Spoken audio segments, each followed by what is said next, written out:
2007년 7월 달에 음주운전 뺑소니 사고를 당해가지고 전신에 중화상을 입고 40번이나 수술을 했고, 그래도 완전히 회복되지 않았고 재활 치료를 계속 했지만은 몸도 완전하지 못하고 얼굴도 그냥 다 망가진, 형편없이 이화 여대생 한창 예쁠 나이인데 이지선이라고 하는 그런 여학생이 있었습니다.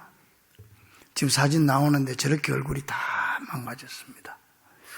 얼마나 고통스럽겠습니까? 죽으려고 몇 번이나 자살을 하고 싶은 또 그런 실제로 그런 과정도 있었지만 나중에 하나님의 뜻을 깨닫고, 아니다, 내가 이런 상황 속에서도 하나님이 나에게서 주신 사명이 있을 것이다. 내가 앞으로는 장애인들, 이런 나같이 이런 어려움을 당한 자를 위해서 내가 봉사해야 되겠다. 그렇게 마음을 먹은 거예요. 그리고 어렵사리 해가지고 미국 유학을 가게 됩니다. 유학 가서 미국에서 공부를 열심히 해서 사회복지학과 박사학위를 받게 됩니다. 그래가지고 포항에 있는 한동대학의 교수로 옵니다. 그녀가 이런 말을 했습니다. 지나온 삶은 저마다 의미가 있는 것 같습니다. 고난의 끝에는 생각지도 못했던 보물이 있습니다. 누구나 그 보물을 꼭 찾길 바랍니다. 고난 뒤에 보물이 있다. 누구나 찾기 바란다. 그러면서 이렇게 말했어요. 우리는 어려움에 처했을 때 여기가 인생의 끝인 것처럼 두려워하고 절망하고 무서워한다. 그러나 어려움에는 반드시 끝이 있었다. 인생은 동굴이 아니라 터널이다. 언젠가는 희망의 빛을 보게 될 것이다. 따라합니다. 인생은 동굴이 아니라 터널입니다. 동굴은 들어갈수록 어두워서 막혀가 나갈 데가 없지만은 터널은 조금만 참고 나가면, 어두움을 뚫고 나가면 밝은 세상이 열리게 된다는 얘기예요. 여러분, 사람은 누구나 다 건강하고 행복한 삶을 살기를 원합니다. 그러나 내 뜻과는 전혀 상관없이 원치 않는 아픔과 고통의 터널을 통과하면서 한숨 짓고 비관할 때가 많습니다. 워싱턴 포스트지가 지난 1000년간 인류 역사에서 가장 위대한 인물들을 뽑았는데 그 중에서 1등, 제 가장 위대한 인물이다. 누군지 압니까? 징기스칸입니다. 이 징기스칸이 정복한 땅은요, 알렉산더 대왕이나 하고 나폴레옹하고 처치 히틀러가 정복했던 땅을 다 합친 것보다 더 많습니다. 우리가 알듯이 몽골의 인구도 얼마 안 되잖아요.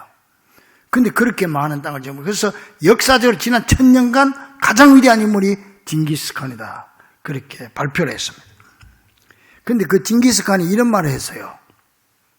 가난하다고 탓하지 마라. 나는 덜쥐를 잡아먹으며 연명했다. 작은 나라에서 태어났다고 말하지 마라. 나의 병사들은 적들의 100분의 1, 200분의 1에 불과했지만 세계를 정복했다. 배운 게 없다고 탓하지 마라. 나는 내 이름도 제대로 쓸 줄 몰랐지만 남의 말에 귀 기울이면서 현명해지는 법을 배웠고 또 지혜를 구했다. 너무 막막해 포기해야겠다고 말하지 마라. 나는 목에 칼을 쓰고도 탈출했고 뺨에 화살을 맞고도 살아났다. 여러분, 그래서 아까 얘기했던 이지선 씨는 우리가 당하는 고난은 동굴이 아니고 터널이라 그러면서 반드시 빠져나갈 길이 있다고 말하고 있는 것입니다.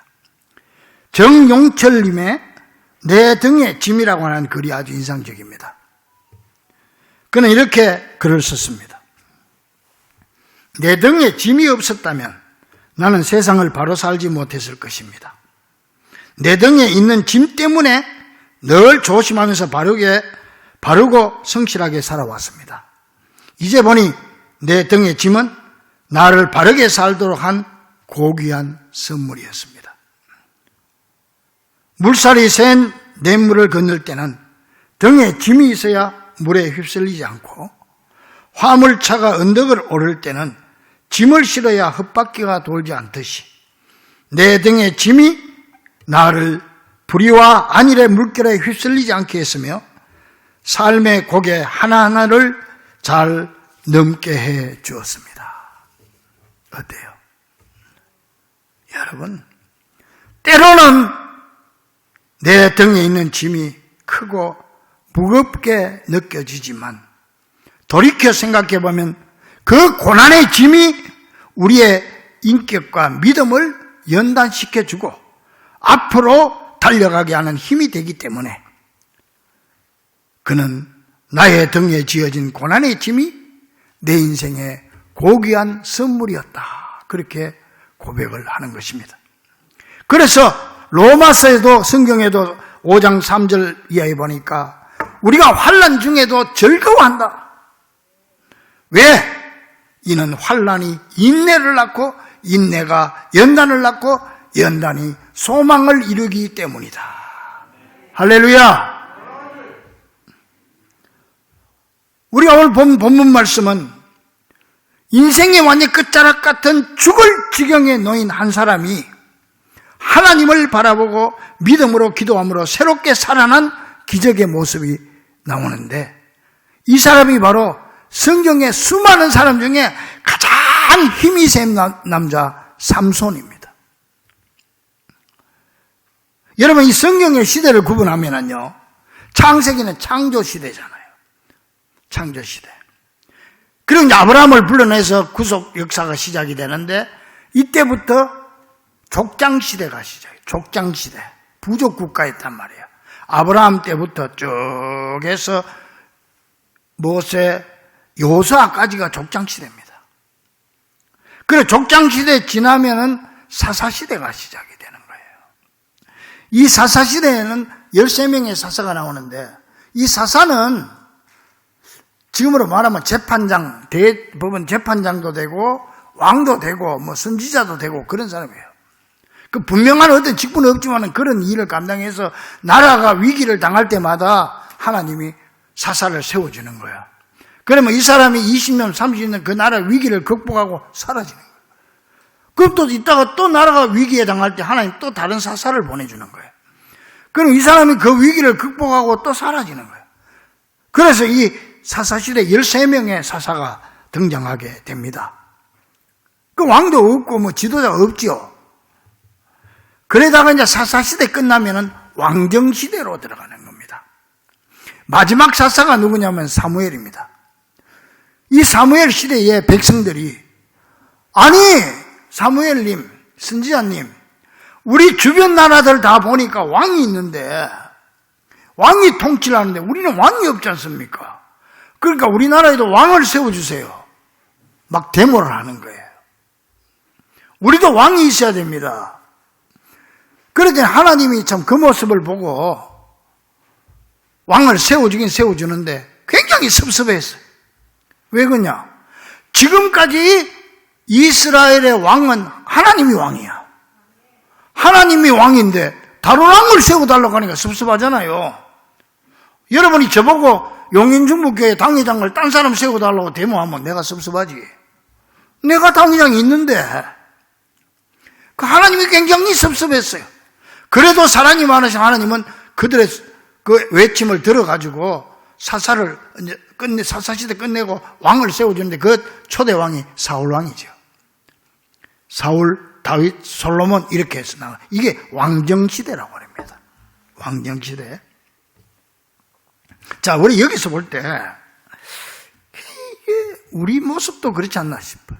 여러분, 우리 성도들의 내 인생의 왕은 아버지 하나님인 줄로 믿습니다. 믿습니까? 근데 우리 자꾸 딴 왕을 자꾸 찾아다녀. 아, 저 세상 사람들, 저 사람 보니까 돈 많으니까 행복하더라. 성공한 것 같더라. 그 돈을 왕으로 나도 삼아야지. 아, 어떤 사람은 권력이 왕이 돼야지. 그래서 권력 지려고 발버둥 치잖아요. 권력 쥐면 뭐 다 해결되는 줄 알고. 어떤 사람은 예술이 내 왕이 돼야지. 그래서 각자 나름대로 다른 왕을, 세상 사람들이 추구하는 그 왕을 우리가 세우려고 그래요.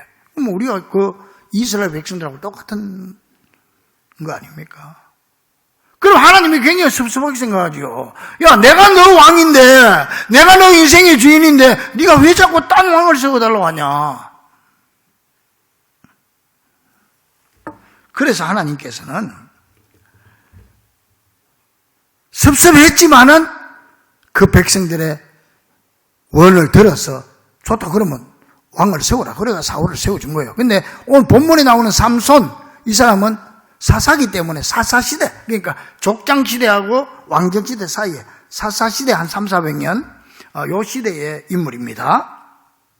이때 시대가 상황이 어떠냐면은 이스라엘이 하나님을 배반하고 우상을 섬겨요. 자꾸 어긋난 길로 가니까 하나님이 블레셋이라고 하는 채찍을 들어가지고 이스라엘을 칩니다. 블레셋의 지배를 받던 시기예요. 이 암담한 시기에 하나님은 그 이스라엘을 그래도 내 자식인데, 내 백성인데 구원하시기 위해서 사사를 한 사람 보내진데 삼손을 보내는 거예요. 그래서 삼손은 날 때부터 나실인, 즉 구별된 자로 태어났고 구별된 자로 자랐고 하나님의 영이 함께하는 특별한 사람으로 성장하게 되지요. 그래서 이 사람이 특별한 힘을 가진 사람으로 살게 됩니다. 맨손으로 사자 입을 찢어 죽이고 낙이 특비 하나로 1000명의 블레셋 군대를 죽이는 엄청난 힘을 발휘하게 됩니다. 그런데 이 사람이 그 은혜를 기억하고 잘 간직하고 하나님 앞에서 순종해야 될 텐데 그 사람들이 인간이라도 어긋난 길로 빠지는 거예요. 응? 우리가 하나님의 축복받고 하나님 가운데 은혜 가운데 살 때 주님만 붙잡고 계속 가야 되는데 자꾸 딴 생각을 하는 거예요. 옆을 돌아보는 거예요. 그래 이 사람이 이방 여인한테 빠져버려. 유대인의 블레셋 이방 여인에게 빠져가지고 그때부터 그 인생이 꼬이기 시작하는 겁니다. 뭐 여러분들 잘 알긴 아니까 결국은 아내를 친구 손에 넘겨주게 되고 살인도 저지르게 되고 후에 그 아내를 찾으러 다시 갔다가 장인이 허락하지 않자 안갚음으로 여우 300마리를 잡아가고 여우 300마리를 어떻게 잡았는지 모르겠어요. 여우가 어디 굴에 모여서 살았는지 어쨌든 나도 몰라도 300마리 잡았다고. 잡아가지고 꼬리에다가 횃불을 달아가지고 300마리 풀어버리니까 이 여우가 뜨거우니까 그냥 온 천지를 돌아다니까요. 모든 논이고 밭이고 과수원이고 다 태워버린 거야. 블레셋을. 그래서 뭐 난리가 난 거죠. 응? 자, 이 사실을 블레셋 사람들이 알고는 저 삼손 얼마나 화가 나겠습니까? 자기들 농토를 다 태워버렸으니까 저 삼손을 잡아 죽여야 되겠다. 그래 삼손을 죽이려고 왔고 삼손은 산속의 바위 틈에 숨어버린 거예요. 그 잡을 수가 없는 거지. 그러니까 이 블레셋이 삼손을 빌미로 해서 미끼로 해가지고 이스라엘 나라를 완전히 점령해버리려고 작정을 한 거죠.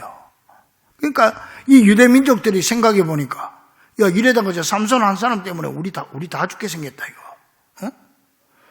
우리가 차라리 삼손을 우리가 잡아갔다가 갖다 바치자. 그래 우리가 살 거 아니냐.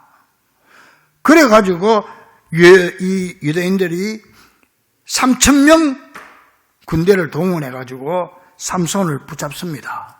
뭐 삼손이 3000명에도 도망갈 수 있었지만 잡혀줬겠죠. 자기 민족들이니까. 그래가지고 이제 밧줄에 꽁꽁 묶여가지고 블레셋 사람들에게 넘겨주게 됩니다.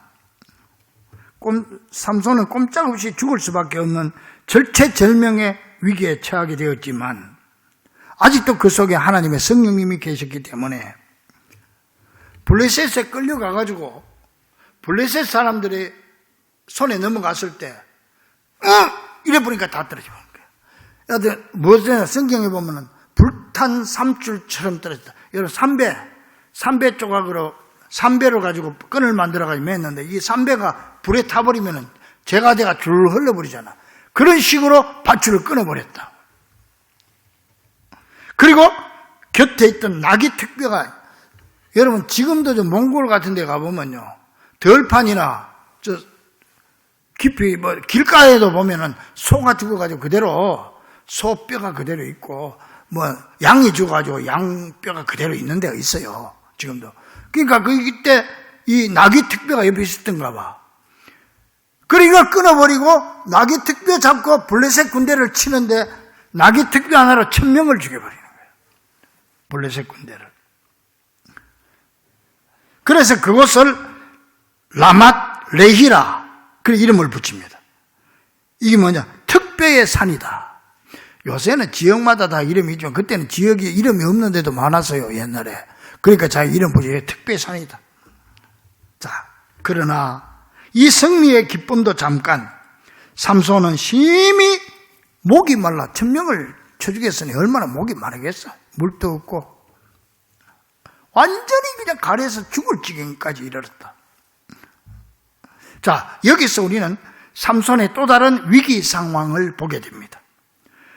우리 인생 여정에도 승리의 기쁨에 도취한 순간이 있는가 하면 바로 돌아서서 이 기쁨이 가시기도 전에 다른 고통의 순간이 우리에게 다가올 때가 얼마나 많이 있습니까? 엘리야가 850명 우상 섬기는 그 무당들을 다 쳐 죽이고 나서 얼마나 활기등등했는데, 이세벨이 너 죽이겠다 하니까 그만 약한 사람이 돼가지고 맨발로 광야로 도망을 가서 로뎀나무 아래에서 하나님 차라리 날 죽여주세요. 그거하고 똑같잖아요. 우리도 그런 모습이 많아요. 믿음 좋을 때는 믿습니다. 그거하고 잘 나갔는데 잘 나갈 때는 조금 어려움 당하면 그것 때문에 기가 팍 죽어가지고. 이게 바로 삼손의 모습이고 엘리야의 모습이고 우리의 모습이죠. 자, 우리가 이런 경우를 안 당할 수가 없는데 이런 경우를 당할 때 그럼 어떻게 해야 될까요? 오늘 삼손을 통해서 우리가 교훈을 받을 수가 있지요. 삼손은 어떻게 했습니까? 이 절박한 이 위기의 순간에 누구를 찾았냐? 하나님을 찾았어. 할렐루야! 믿습니까? 절박한 순간에 사람 찾아 돌아다니지 마세요. 여러분, 어렵고 힘듭니까? 사람 만난다고 쫓아다니다가 예수님 놓쳐버리지 마세요. 이것이 해결해 줄 것이다, 저것이 해줄 것이다, 돈이 해결해 줄 것이다 뛰어다니지 마세요. 삼손처럼 하나님 찾아가기를 간절히 축원합니다. 하나님이 열쇠입니다. 하나님 만나야 해결됩니다. 그리고 하나님 만난 것뿐만 아니라 하나님을 찾아가지고 부러지져 기도했다. 18절 보니까 삼손이 심히 목이 말라 여호와께 부르짖어 이르되 주께서 종의 손을 통하여 이 큰 구원을 베푸셨사오나 내가 이제 목말라 죽어서 할례 받지 못한 자들의 손에 떨어지겠나이다. 다시 말하면 내가 여기 죽어가지고 저 할례 받지 못한 자, 유대인들 왜 할례 받지 못한 자, 이게 무슨 말이냐면은 우리도 왜 옛날에 장수들 싸움하다가 자기 상처 나고 지게 생겼으면 장군이 자기 부하 보고 야 네가 나를 죽여라.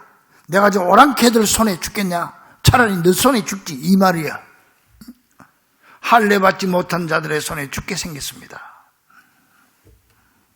여러분, 우리는 살아가면서 지금 내가 당하는 고난이 왜 이토록 끝나지 않는지, 도대체 무엇 때문에 지금 내가 이런 고통을 당해야 되는지 원인도 알지 못하면서 고난과 환난에 빠져 몸부림치고 홀로 눈물을 흘릴 때가 얼마나 많이 있습니까? 우리 인생에.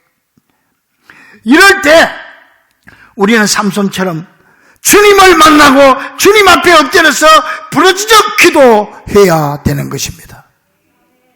여기에 문제 해결에 열쇠가 있는 것 여러분 기억하십시오. 고난 속에서 그냥 넋을 놓고 앉아만 있으면 마귀가 역사하지만은 고난 속에서 부르짖어 기도하면 성령이 역사하는 줄로 믿습니다. 그래서 삼손은 이 죽을 것 같은 상황 속에서 하나님 앞에 기도함으로 돌파구를 찾았고 하나님이 주시는 생수를 마심으로 새 힘을 얻게 되는데 19절 보니까 하나님이 레이에서 한 우묵한 곳에 들으시니 거기서 물이 솟아나오는지라 삼손이 그것을 마시고 정신이 회복되어 소생하니. 여러분, 금년에 여러분 알 수 없는 고난, 왜 나에게 이런 일이 당하나? 왜 나에게 이런 질병이 있나? 왜 하나님 나에게 이런 병을 고치지 않나? 왜 나에게는 이런 어려움이 생기나? 낙심하지 마세요. 그럴 때 삼손처럼 하나님을 찾아서 나오면 하나님이 그곳에 생수를 터뜨려 주실 줄로 믿습니다. 그래서 여기 소생시켜줬다. 여러분 심령이, 육신이, 질병이 소생되고 여러분이 가정이 소생되고 사업이 새롭게 소생될 수 있기를 간절히 축원합니다. 그래서 삼손은 그 샘의 이름을 에나꼬레라 그래 붙였어. 에나꼬레가 뭐예요? 부러지는 자의 샘이다. 부러지는 자의 샘이다. 그러니까 에나꼬레는 삼손이 죽음의 상황에서 부러지적 기도함으로 하나님께서 응답해 주신 축복의 샘이고 응답의 샘인 줄로 믿습니다. 금년에 여러분들 심령이 에나꼬레가 되기를 간절히 축원합니다. 뒤숭숭하게 그냥 맨날 그냥 기쁜 마음이었고 평안한 마음이었고 그럼더미가 내 속에 들어앉아 있는 것처럼 그냥 만사가 귀찮고 에나꼬레가 되시면 딱 터질 줄로 믿습니다. 시원한 하늘의 생수가 내 속에 솟아나는 거예요. 내 가정에 어려운 문제가 있어서 안 풀리고 꼬이고 거기에 에나꼬레가 되면 생수가 터지고 소생하게 될 줄로 믿습니다. 이같이 우리 하나님은 목마른 영혼에게 생수를 주시고 가난 심령에게 마실 물을 주시는 하나님인 줄 믿고 삼손처럼 기도로 부르짖는 여러분 되기를 간절히 축원합니다.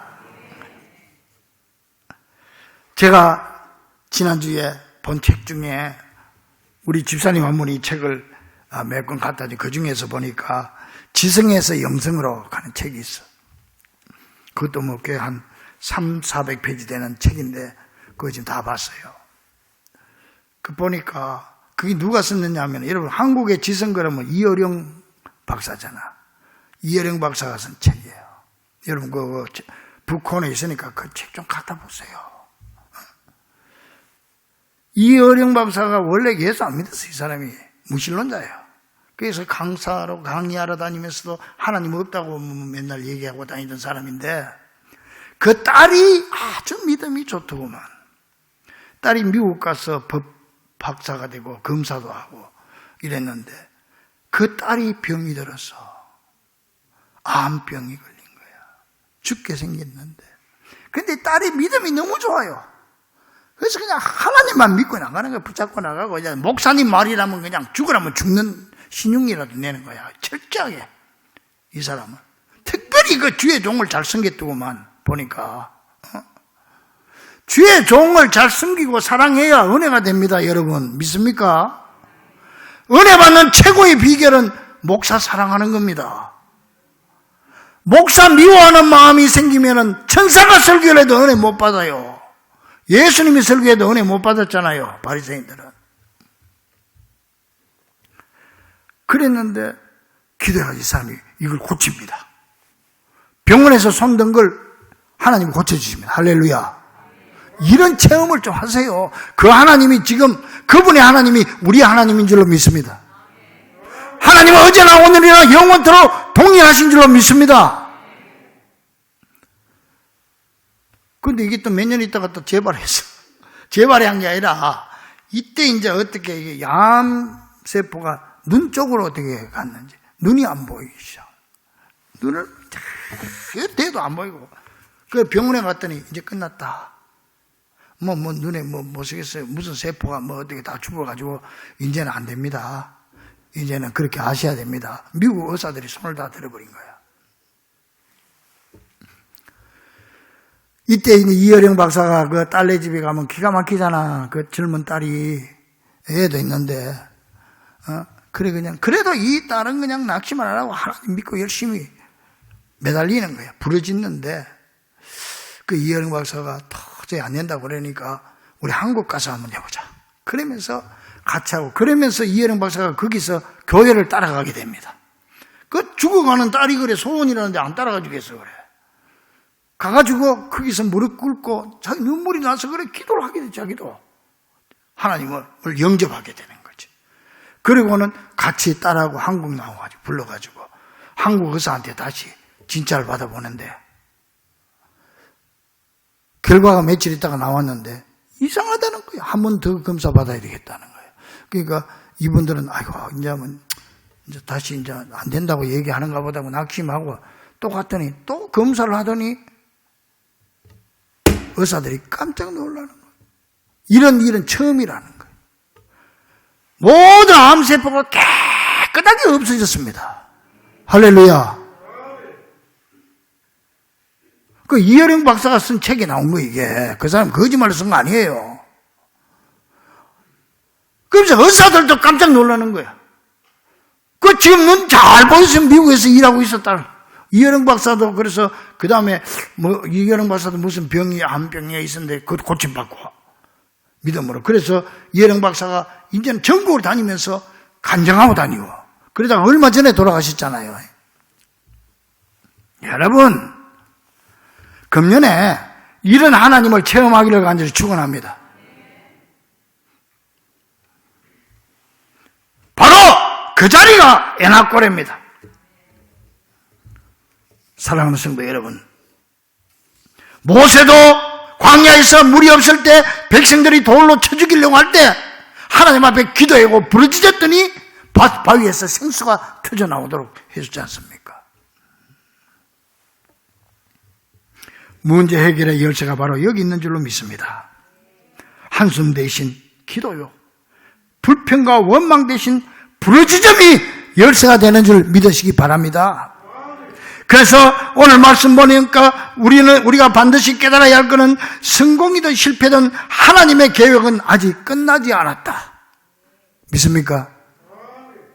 여러분의 인생에 하나님의 역사는 아직 끝나지 않았습니다. 하나님이 끝이라고 말씀하기 전에는 결코 끝이 아니라는 사실을 기억해야 돼요. 인간의 한계는 하나님의 기회인 줄로 믿습니다. 나는 이제 완전히 끝났다 할 때 여기서부터 하나님이 시작하는 거예요. 그래서 시편 42편에 보니까 시인이 고백합니다. 하나님이여, 사슴이 신의 물을 찾아 목마른 사슴이 신의 물을 찾아 헤매듯이 내 영혼이 주를 찾기에 갈급하니이다. 광야에서 사슴이 막 신의 물을 찾는 것처럼 내 영혼이 주를 찾기에 갈급하니이다.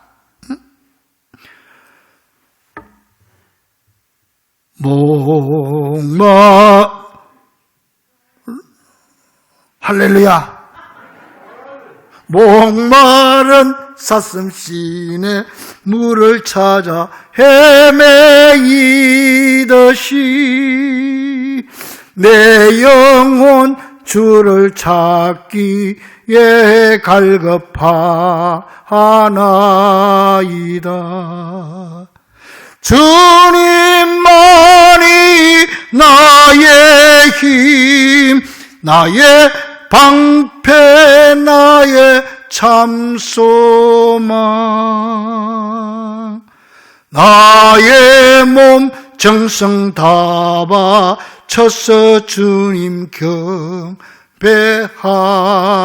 경배합니다. 그러면서 시인이 뭐라고 한지 아세요? 하나님, 사람들이 종일 나더러 하는 말이 내 하나님이 어디 있느냐 하오니 내 눈물이 내 음식이 되었습니다. 그 사람들이 야, 네 예수 믿는다면서, 너 하나님 생긴다면서, 근데 너 왜 그 어려움 속에서 그렇게 하나님 안 건져줘? 왜 그렇게 고난을 당하고 있어? 내 하나님 어디 있어? 그러니 내 눈물이 내 음식이 되었도다. 우리도 때로는 우리 마음이 이런 마음일 때가 있지 않습니까? 남한테 말도 못하고 부부지간에도 얘기 못하고 나는 열심히 교회 다닌다고 다니는데 내 남편한테도 얘기 못하고 자식들한테도 얘기 못하고 옆구리에 구멍이 뿡 뚫린 것 같고 먹어도 배도 안 부르고 가고 싶은 데도 없고 이 낙심, 이 고난이 언제 해결되나 막막하고, 그래서 하나님 앞에 눈물로 하나님, 내 나름대로 열심히 살아가고 하나님 앞에서도 부끄럼 없이 신앙생활 하려고 노력하고 있는데 왜 이런 고난을 당해야 합니까? 안 믿는 사람들이 나를 어떻게 생각하겠습니까? 사람들이 나를 보고 내 하나님이 어디 있느냐 하오니 내 눈물이 주야로 내 음식이 됩니다. 그런데 여기서 끝나버리면 안 돼.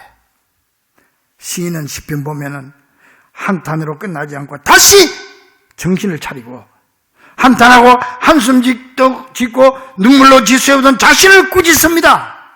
야! 최 목사야! 너 왜 그래 정신이 없고 그래 낙심하고 있어? 시편 42편 5절에 내 영혼아 내가 어찌하여 낙심하며 어찌하여 내 속에서 불안해하는가? 너는 하나님께 소망을 두라. 그리하면 그가 나타나 도우심으로 말미암아 내가 여전히 찬송하리로다. 하나님이 찬송하게 해줄 거야. 자기가 자기 자신 보고 꾸짖는 거예요.